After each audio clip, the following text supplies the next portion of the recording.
Hey there, race fans. It's Race Day Top 5 with me, Frank 5. Bristol Motor Speedway, the concrete track, the world's fastest half mile, Thunder Valley, the last great Coliseum in NASCAR. It provides some entertaining and dramatic moments. Well, last night, we saw 4 playoff drivers see their championship chances end, while one driver continues to increase his championship odds for these playoffs. Let's get into all that went down last night in the elimination race at Bristol.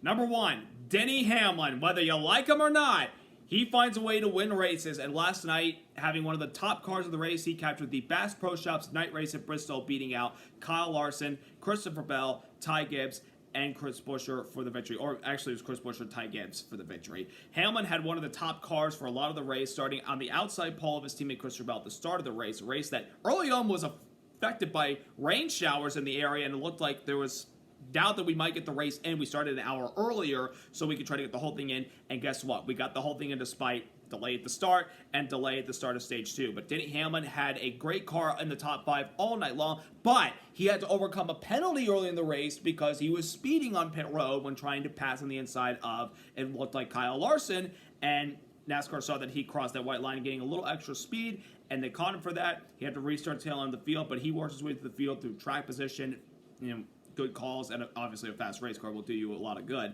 And Hamlin at the end of the race was just up front battling it out, and it looked like early on when Christopher Bell, his teammate, had the best car, and then Ty Gibbs for a brief moment. One of the late race cautions came out with about 100 plus laps to go. Hamlin took the lead out of pit road, and he started driving away. And despite running into heavy lap traffic for multiple times during the race, he never looked back at what was behind him coming, and that was Kyle Larson. And Hamlin got the job done and picked up his 3rd win of the season, and this is the 3rd time he's won the Bristol night race. However, his win was not well received by the fan base. They were booing him because of, he's become basically a polarizing figure over the last couple years. And recently, since his contact with Kyle Larson at Pocono late in the race, the Hamlin obviously said the boos motivate him to win this championship, and he's saying, why you booing me? Like, I won the race, and like he said, the question was asked, who was your goal to beat tonight? And he said, everyone. I beat everybody. I mean, that's kind of sounding a little cocky when you say that, coming from a guy that has been a championship contender over the last few years, but hasn't been able to pull through.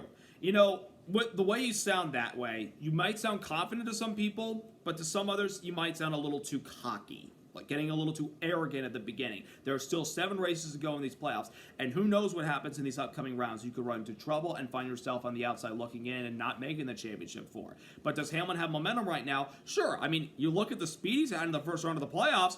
He should have won Darlington if it wasn't for the loose wheel. He should have won Kansas if the caution didn't come out late and he had to settle for second.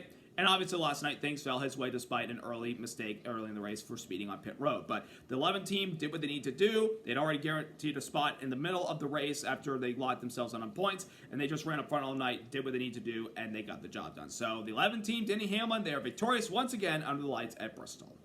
Number 2, Larson from the rear, almost up front for the win. Kyle Larson had started dead last in this race after an insane save during qualifying. I still don't know how this guy saves race cars when he keeps control of them because of his dirt experience. This kid is just unbelievably talented. He had to start at the rear of the field, but slowly, methodically worked his way through the field. And of course, he was one of the first drivers to try to attempt that high side early on in the race because everyone seemed addicted to run the bottom of the track where the PJ1 substance were, where there was the most grip. But then obviously as we got further through the race, the top side became the lane to be, and Kyle Larson was leading the charge on that outside lane. He just had a great car on the top side. In the middle of the race, he got the lead, and I'm like, here we go. Here comes Kyle Larson's dominant run to the front and going to be up front for a long time. Well, he was up front, but he didn't lead a lot of laps like I thought he would. He lost the lead after he took the lead briefly from Christopher Bell. He lost the lead, fell back a little bit, but he still hung with the Toyotas for the majority of the night. So there definitely was winning speed in that race car.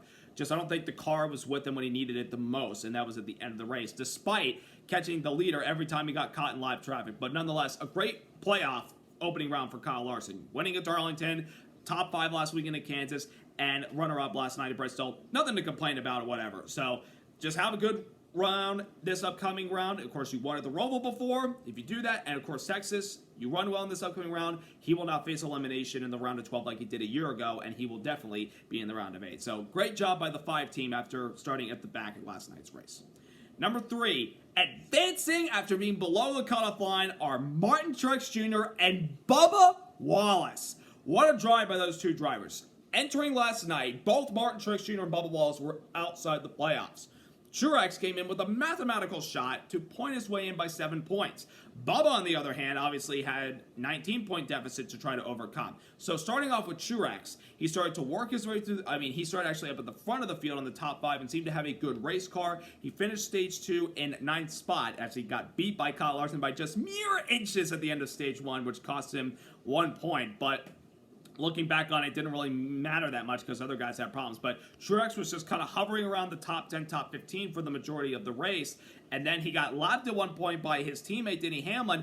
And after he got lapped, off of turn 4, he had a sideways clash with the wall briefly. Thank you, it was to the right rear quarter panel. If it was the right rear wheel, we're having a different story about Martin Truex Jr.'s night last night. But it brought out a caution for debris. Unfortunately, because Truex was the first car lap down, no free pass. He didn't get his lap back. But whatever they did to that car after that stint where he was not running well, the car was tight apparently, and of course he got lapped into the dash with the wall. That was the last caution of the race.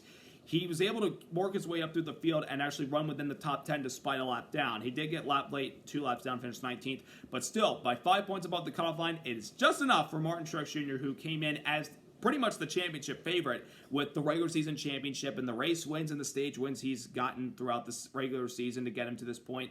If you don't have those bonus points, Martin Truex Jr. is not advancing into the round of 12. But the 19 team did what they needed to do after the early exit last weekend at Kansas, and they are onto the round of 12.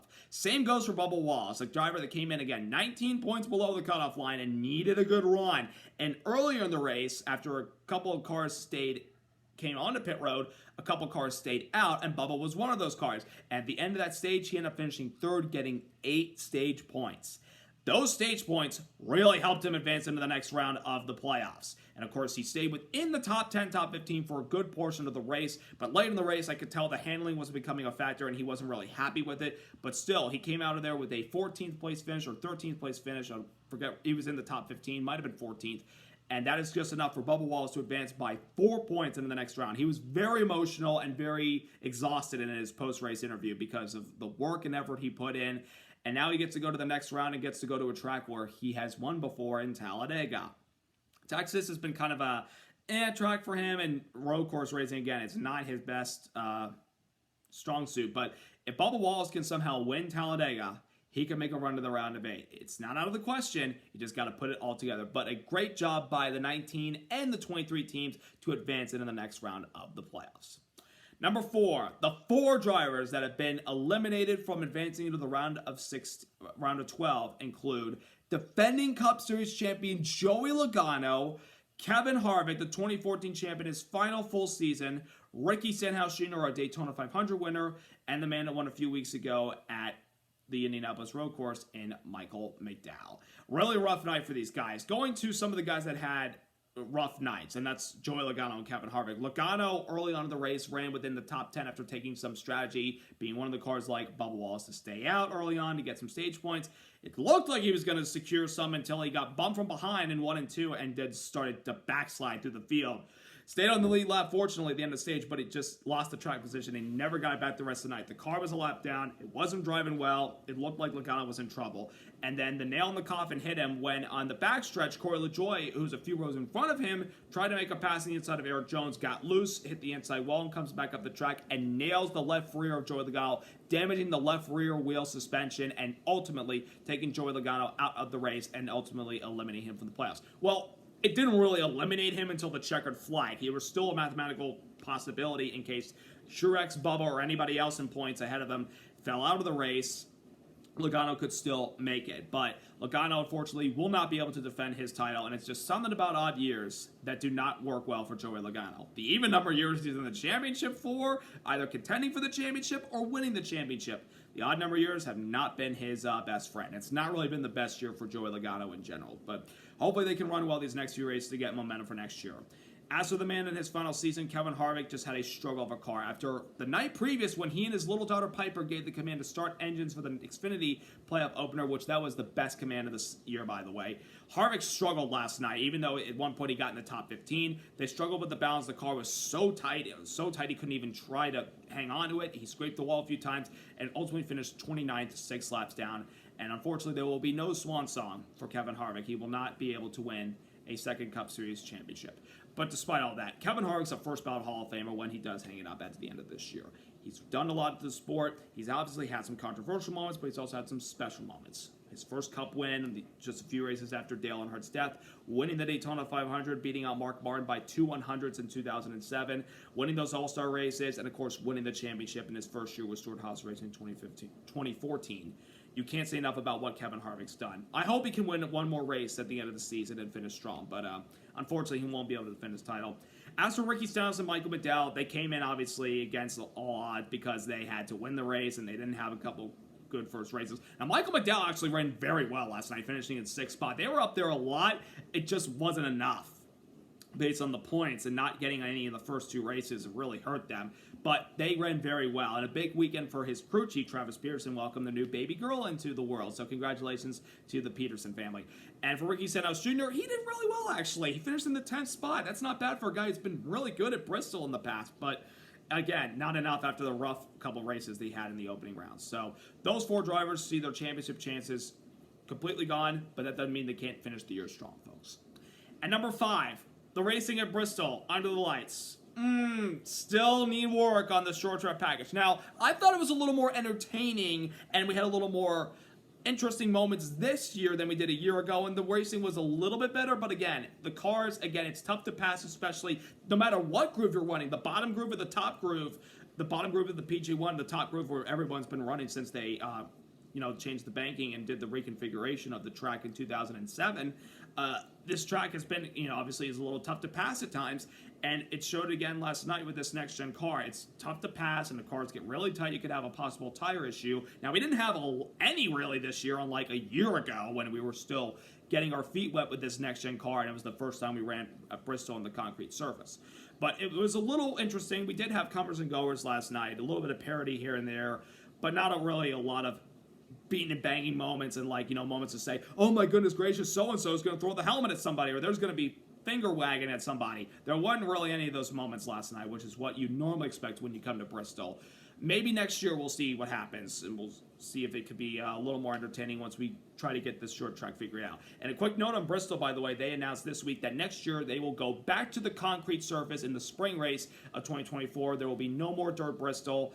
I kind of feel like I'm not surprised by this. I feel like that the dirt race had kind of ran its course. Like there was rumors after the dirt race this year that they were non-committal about going back to dirt in 2024. So again, left the possibility open to go back to concrete, and lo and behold, this weekend we are going back to concrete next year. I'm excited though. I can't wait to see what happens on the concrete surface in the daytime with this car. Maybe we have a better show. Maybe we can learn some things to help us for the night race.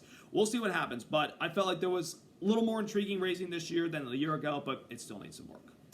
As I close out this video, I got some very, very devastating news in the NASCAR community this morning. We found out that Martin Truex Jr.'s former girlfriend, Sherry Pollex, who he'd been with really since he came into the NASCAR scene in the early 2000s, and of course was with him when he won those 2 Xfinity championships, and of course that big championship drive that they had in 2017, and he got to win that title.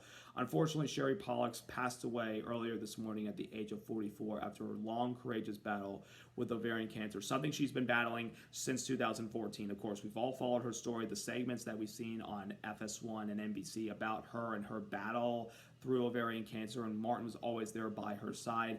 They went through some tough times together, but then there were some moments where they got to enjoy life when winning those races and winning that championship in 2017, which Truex basically said it was all for her, not just for me to try to finally win that championship that's been eluding me since I came to the Cup Series, but it was also for her because she motivated him, and she has been a big inspiration to a lot of people, not just battling any type of illness, just anything in general. She taught us to just keep fighting, keep your head high, don't lower your head, and never give up. I mean, she was a fighter.